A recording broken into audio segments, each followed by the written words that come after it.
It began with darkness.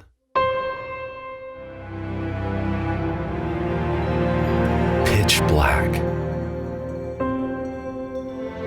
formless and empty.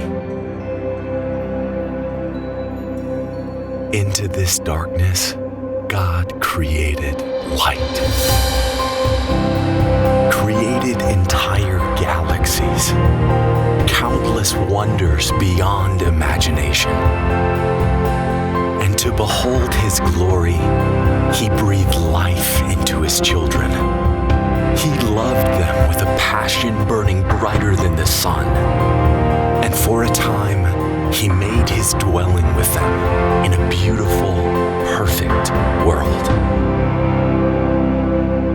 But then, this love was torn apart, fractured by a crushing abyss so wide that it could never be crossed. An immense chasm created by our sin, our pride, our disobedience. And so, the darkness returned, and with it came death, wars, plagues, and exile. But our Father refused to leave His children in the darkness. So once again, He sent His light to dwell on earth, to become Emmanuel, God with us, to teach us, to heal us, and save us from the terrible wages of sin. But where He preached peace, He was met with hostility.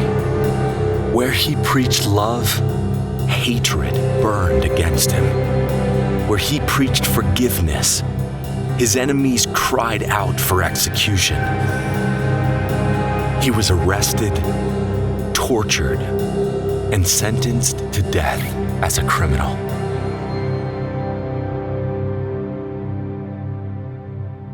With nails in His hands, Jesus bore the unfathomable weight of our sin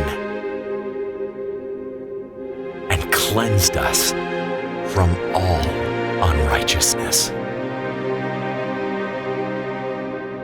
They assigned Him a grave with the wicked and sealed His tomb with a stone. Darkness reigned over the land once more as hope seemed to vanish.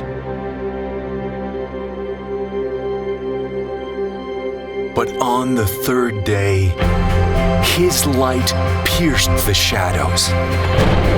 His power shook the earth.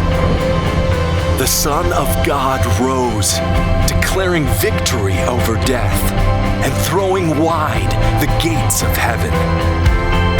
For God so loved the world that He gave His one and only Son, that whoever believes in Him shall not perish, but have eternal life.